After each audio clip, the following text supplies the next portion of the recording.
Hello friends, welcome to target GPSC only. તો friends, જે વિદ્યાર્થીઓ લોકરક્ષક પરીક્ષા આપી છે અને પરિણામ વિશે રાહ જોઈ રહ્યા છે તે મિત્રો માટે દુઃખદ સમાચાર છે.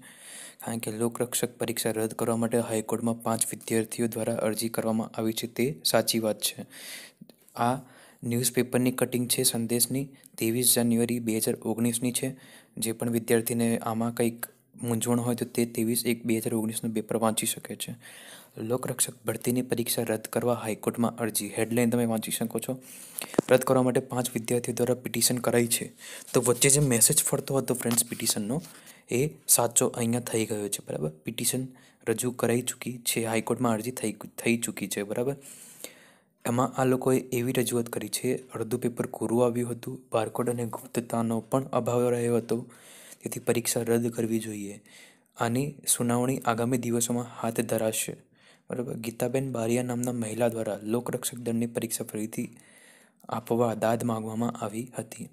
અરવલ્લી જિલ્લા પંચાયતના સભ્યએ પણ વિદ્યાર્થી સાથે સહમતિ દર્શાવી હતી.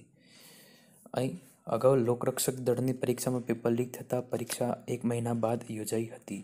બરાબર, ફ્રેન્ડ્સ, અહીંયા હવે લોકરક્ષક પરીક્ષા જે વિદ્યાર્થીઓ આપી છે એ વિદ્યાર્થીઓને ચિંતાનો વિષય અહીંયા બની જાય છે. કારણ કે જો લોકરક્ષકની પરીક્ષા અહીંયા રદ થાય તો તમારે પાછી એ જ બધી મથામણ, તમારે પાછી એક્ઝામ આપવા જવાનું, પાછું નવું પેપર આવશે અને બહુ બધી મુશ્કેલીઓ વેઠવાનો તમારે વારો આવી શકે છે. તો હવે શું, જ્યાં સુધી હાઈકોર્ટની સુનાવણી ન આવે તો શું પરિણામ જાહેર થશે? આ વિશે જ વિદ્યાર્થી મૂંઝવણમાં ભરાઈ જશે. તો હવે આ 5 વિદ્યાર્થીઓ જે હાઈકોર્ટમાં અરજી કરી છે તેની શું અસર થશે લોકરક્ષકની ભરતી ઉપર, તે તો આવનાર સમય જ બતાવશે. બરાબર, અહીંયા ફ્રેન્ડ્સ આજના પેપરની જ બીજી કટિંગ છે, જોઈ લો તમે. બાયડના ઉમેદવારે હાઈકોર્ટના દ્વાર ખટખટાવ્યા. બરાબર, એલઆરડી પરીક્ષામાં ગુપ્તતા જળવાતી નથી માટે પરીક્ષા રદ કરો. કોર્ટ શું ચુકાદો આપે છે તેના ઉપર ઉમેદવારોની મીટ. બરાબર, 6 જાન્યુઆરી લોકરક્ષક ભરતી દળની પરીક્ષા યોજાયા બાદ પરીક્ષાની ગુપ્તતા જળવાઈ નથી અને મોટા પાયે ખોટું થવાની આશંકા વ્યક્ત કરતા બાયડ સહિત રાજ્યના કુલ 5 ઉમેદવારે પરીક્ષા રદ કરવા માટે ગુજરાત હાઈકોર્ટમાં દ્વાર ખટખટાયા છે. બરાબર, તો ફ્રેન્ડ્સ, અહીંયા જે વચ્ચે પિટિશનનો મેસેજ ફરતો હતો તે અહીંયા સત્ય સાબિત થાય છે. અહીં વસ્તુ એ થાય છે ફ્રેન્ડ્સ કે પરીક્ષા રદ થાય કે ન થાય, પણ તમારું જે પરિણામ જે આવવાનું હોય ને એ ડેટ છે ને આગળ જાય. બરાબર, જ્યાં સુધી ચુકાદો ન આવે ને ત્યાં સુધી તમારું પરિણામ લોકરક્ષક જાહેર કરી શકે નહીં. બરાબર છે, તો અહીં વાત એ રીતે છે. એના હિસાબથી વિદ્યાર્થીઓ ચિંતામાં વધારે મુકાય છે.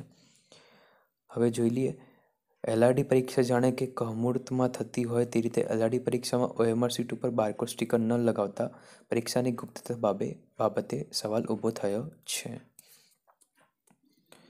અહીં જોઈ શકીએ છીએ તેમ 22 જાન્યુઆરી પહોંચ્યા તેમાં બાયડ તાલુકાના સુંદરપુરાના ઉમેદવાર હેમંત ધીરુભાઈ પંચાલ સહિત કુલ 5 ઉમેદવારો એલઆરડી પરીક્ષાની ગુપ્તતા જળવાય તેવું કંઈ હતું નહીં અને અમારા જેવા બેરોજગાર ઉમેદવારોને અન્યાય થઈ શકે તેમ છે તે માટેના જરૂરી કારણો દર્શાવી ગુજરાત હાઈકોર્ટમાં તેમણે પિટિશન દાખલ કરી છે. બરાબર, ફ્રેન્ડ્સ, હવે ચિંતાનો વિષય તો આવી જ ગયો, કારણ કે આ લોકોએ હાઈકોર્ટમાં પરીક્ષા વિશે પિટિશન જાહેર કરી છે, પિટિશન દાખલ કરી છે. તો ફ્રેન્ડ્સ, તમારું જે પરિણામ આ અઠવાડિયામાં જે આવવાનું હતું તે પરિણામ શક્ય છે કે આગળ જાય. આ અઠવાડિયામાં જાહેર ન થતાં જ્યાં સુધી ચુકાદો ન આવે ત્યાં સુધી એ આગળ જઈ શકે છે. Thank you so much for watching this video. અને અન્ય કોઈ ન્યૂઝ આવશે તો હું તમને અવશ્ય શેર કરીશ.